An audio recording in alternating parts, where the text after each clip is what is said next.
I know that financial self-sufficiency is particularly important to you because you came from a family of 11 children. I always get this wrong. I always say 13. There's 11 children in the family. You're number. How many are younger than you? Two. So you're Nine? eight, nine. Number nine. You're 9 of 11. And you come from, would it be fair to say, modest financial background? So do you think that your opinion on education, how much of your childhood and upbringing in this kind of modest socioeconomic status with so many mouths to feed, how do you think that influenced the importance that you place on education for us? Well, you like in our day of school, like my brothers and sisters, now none of us got a university education, okay? And it was always, my dad was older, and so to economically make sure there was food on the table, we used to, when I was in high school, get home from school at 3:30. We used to jump on a train going to New Westminster, which was a half an hour, and then working there till about 10 or 11 at night, and then coming home and then trying to get your homework and everything done and get to bed and get ready for walking up the street to go to school the next morning. From what age did you start doing that? Oh boy. 13, 14. So would it be fair to say that you would emphasize education for us because you wanted us to not have to go through that? Absolutely. Absolutely. Because I mean, being self-sufficient at your guy's age and with a good education and stuff, I mean, that would set you up for life. This life that we were having with my dad being older and stuff, and mom a stay-at-home mom with family children and stuff, that limited all that. Whereas, now, okay, now we got our own family. Now we got to make sure that we can give them the best tools we can to better themselves, to make a better life for them and their families. To not be limited. Right. So education is freedom in that way. Right. Absolutely. And education was like gold. And it's funny because we were just having this conversation off camera that Dad will be very honest to say that it's interesting that you say you wanted to give us more choice, not being laborers or manual laborers or having to work that many hours at a young age, but you still had very specific ideas of what the right degrees might have been. Did you not? Oh, wow. So freedom, I want you to have freedom when you go to school, but I really think very similar. So many people have this, and it's still the thing. Like if you're a doctor or a lawyer or an accountant, that these jobs. So how was it for you when you experienced all of your children have taken different routes through the system of education and landed in jobs that I don't think any of us actually knew we were gonna end up in? How scary was that for you to watch us navigate? Like you said, I'm going to open this door, right? Education is a door. It's a gateway to something, right? So you gave us the key. You said, here you go. I'm going to help you. I'm going to pay for tuition. I'm going to facilitate this for you. I want you to go get educated. You want to do a master's degree? I'm going to help you do a master's degree. I opened the door, but all of us walked through it very differently. But like I said earlier, that, mom played a very important part of that, of education that you guys got and received. And, I was, spent a lot more time working and less time at home and trying to make sure that we could facilitate what we both wanted as goals for the kids. Yeah. So I don't know. How nervous did it make you though, when we were like not going through the straight line? Like we weren't going into the doctor or going into the accountants. We all took like kind of different ways through it. Then I have to mention, a plumber wouldn't be a bad idea either. They make good money, plumbers. Electrician, carpenters, these are all valid trades that my dad would allow us would promote in our household. But as it was, they all turned out just fine. How hard was it for you though? Was it hard? Because you're like, you give somebody something like a gift, like education. You gave us this incredible gift, but then you can't dictate how we use it. Well, I was always used to say to Mom, I said, this education stuff, where's it going? where is this going to end up? But, like we said, we said, as long as they want to learn, we're there to pay the tuition to learn. And even today's values, I hope that they never stop learning, and there's always something to learn. And now, do you look back, knowing that we all landed on our feet and then some? Do you look back at that decision as probably one of the best? Like the way you supported education, all turned out okay. You're validated in very rewarding. Yeah, very rewarding, and I don't know. I guess it helps when at an early age, the kids had good discipline themselves and carried that forward into their later years, which, worked out well for them and for us.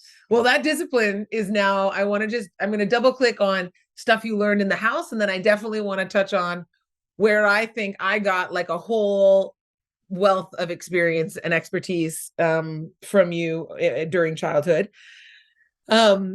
But that discipline, we talk about it like we had it, you raised us with that. Like it was, you do your work, there are chores, money doesn't grow on trees, you have to earn money. And, I tell the story a lot to people in my community about our allowance and how we would have to account for our allowance. It wasn't just like, I was given $10. We were asked, like, how did you spend your money?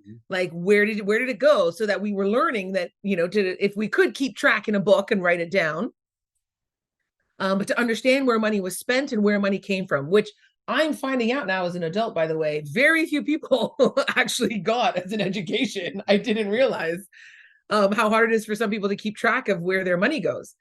Where did you learn, like specifically your parents? Because here, talking to you as a parent and what I've learned and your emphasis on education, what is it that you think your mom and your dad, either or both, really instilled in you? What education came from them? What was the main education in the home that you got? As I reflect on the fact that I was given such a wealth of education and learning from you and Mom. Save your money. There's always going to, my dad used to always say, save your money. There's always going to be a rainy day. Yeah. And the more you save, and then as you guys know, the more, if you took an allowance or something, I would tell them that, this $10 is your allowance. Yeah. I will match it with $10. We'll put it in the bank. And before you know it, so you did. And before you know it, it'll be $25. He did. There were times he would incentivize us. He's like, listen, if you don't want to spend that $10, I'll match it and I'll give you $10 and we'll put it in the bank. I don't know how many times I took you up on that though. And that's how my mom and dad, they lived, I would say, our modest home. We didn't go short of anything, but we lived very frugally, and they didn't spend money, foolishly. They knew they didn't have any money to spend foolishly to try and just feed 11 kids. I mean, 13 counting mom and dad. I mean, that's a lot of, I would never trade those days for anything like how my upbringing was and how my dad used to barter for my God. for his vegetables and stuff. That you got it? Is that where you got it? For his vegetables and stuff. Oh my God. He would be in a business where they used fuel for burning. All the farmers in Richmond and stuff would use that for their greenhouses. That's for heat. And he had so many good customers that he would just go and say, listen, I'll supply the fuel. You just supply me with the groceries, the veggies. And we used to go home with like a box of veggies like every couple of days. So bartering, trading. So, and that's a thing of the past. Yeah. You don't get a lot of that, but I think it might be coming back given the way the world is going. I think who knows? The barter and trade society might be coming back. And it's because and the trust that those people had for each other in those days was tremendous. Like my dad never kept books, and his customers, like a lot of them were Asian people, Chinese farmers and stuff. They were just good friends, and one supplied the field, he supplied the veggies, and my dad would just keep track of it in his head as to how many loads the guy got and how much it was worth. And he would say, "Is that covered?" Or oh, he'd say, "Give me an extra one, veggie box and stuff." So that's how they, when I go back and when I tell Michelle about these kind of things, like that's the kind of trust there was in those days. You see that community, and look how that's changed. The trust that people have for each other. Yeah, the erosion of community, and also, if you've listened to this podcast or listened to other episodes, I'm much more community rather than competition oriented. And North America capitalism, this increasing emphasis on isolation and hoarding, and so there's this idea, but it's interesting because it's a juxtaposition, right?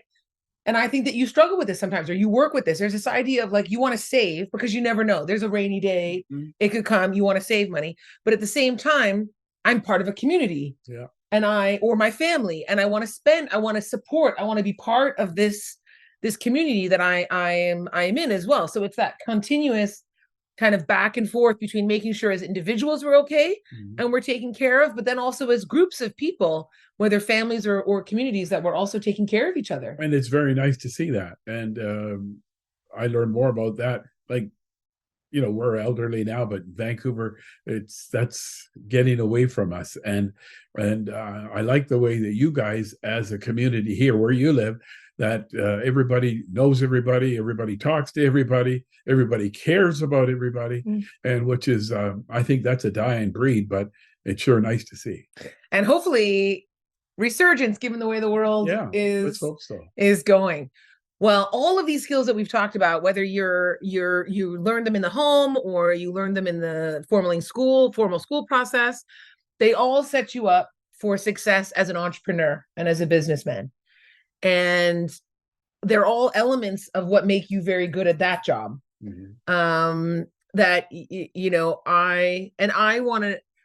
I was able as a young child, we started, Dad started, as he said, at 13 working. I think I was probably 13 or 14. It was the same, where we were recruited to also work. I think it was summers mostly. We didn't do after school so much. No. But it was mostly during summers and breaks where we would have to work for Dad's business. How would you describe your business in those days? Lumber wholesale? Yes. Lumber wholesale majoritively in those days. So it involved a lot of machinery. There was a dirty sawdust yard that we worked on. I remember with very fond memories. Yeah. The forklift, the very heavy machinery that my dad would drive expertly. And I would sit next to him in this extremely hot box. The engine was underneath it too. It was horribly hot box in the forklift. And I learned a great deal, but I want to share some of the things that I learned. But first, I'm curious as to what you think I learned. That watching you as a business person, because I think, my dad my dad is confident in certain ways. So I think what makes you really good at your job to a certain degree. What do you think when a young person watching you as a businessman, entrepreneur, would have noticed as a young age, like I say, 13, 14, 15, 16? What do you think I learned from you? I think you learned the biggest thing is communicating with people, and how I communicated with people. And which sounds so much like your dad now that you say it. Yeah, and then you picked up on all that and ran with it. So what do you think? What do you think of the key elements of your communication style? Like, what do you think of when you were, because he's right. Business, my dad taught me that business is people, that business is about people. It's about relationships.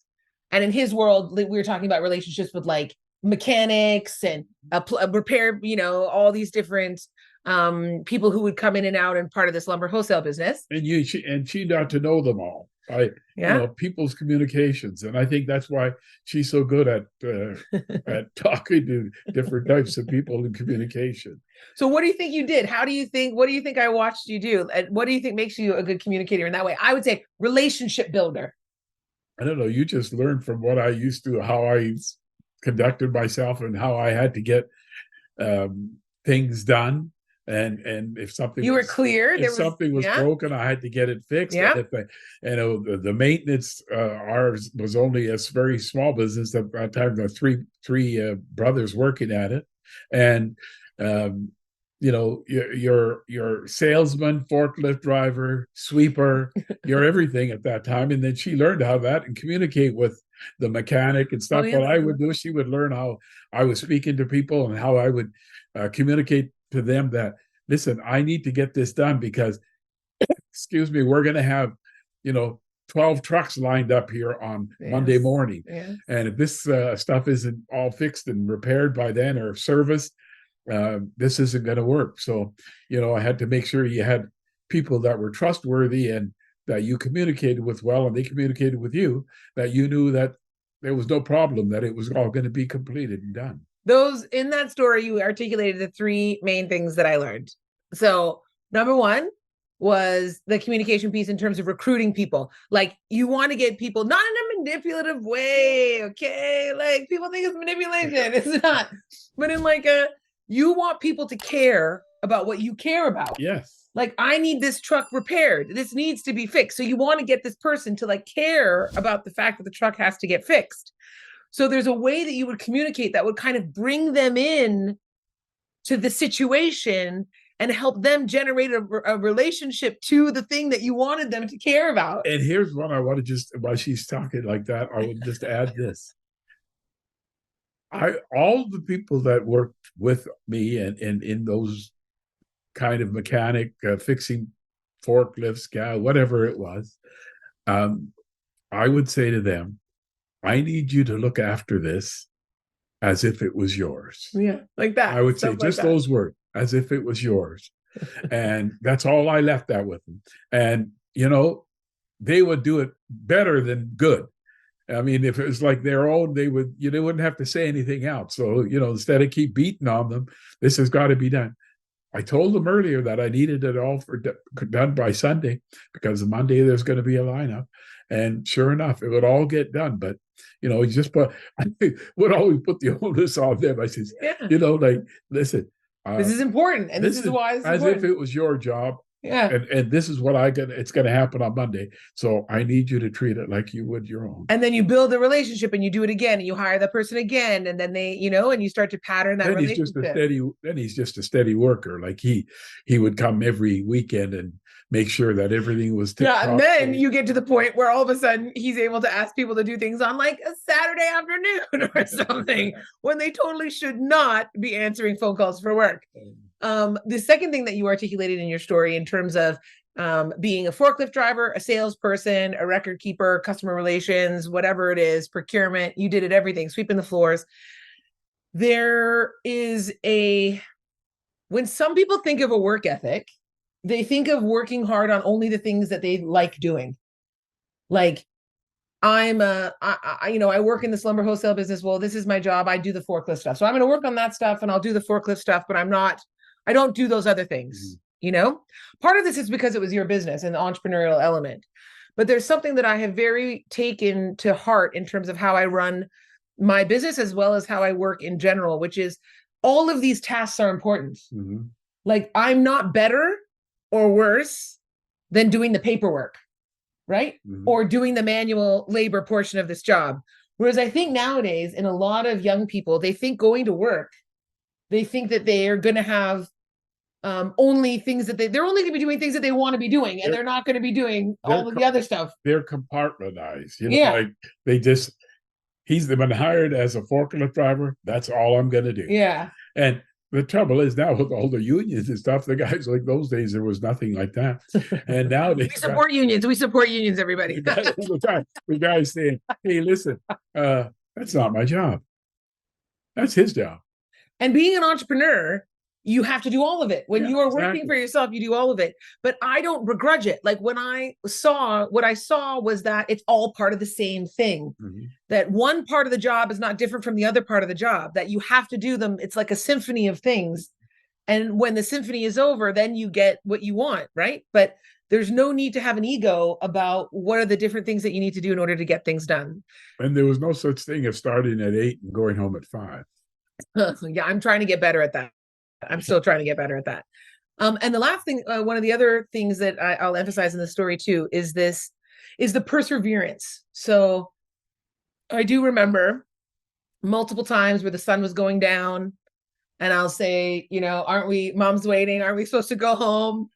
And dad would say, well, there's 12 trucks coming and they all need to have this stuff all set up and someone's got to do it. Someone's got to finish it.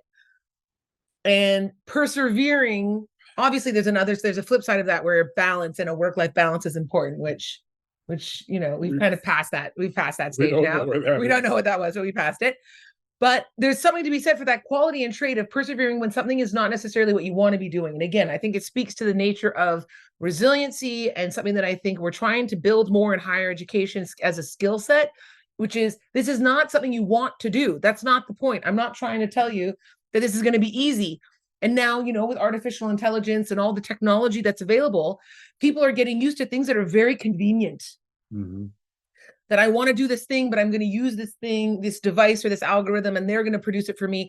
And it's okay. Like, it's okay to cut corners. Mm. I'm not sacrificing my education.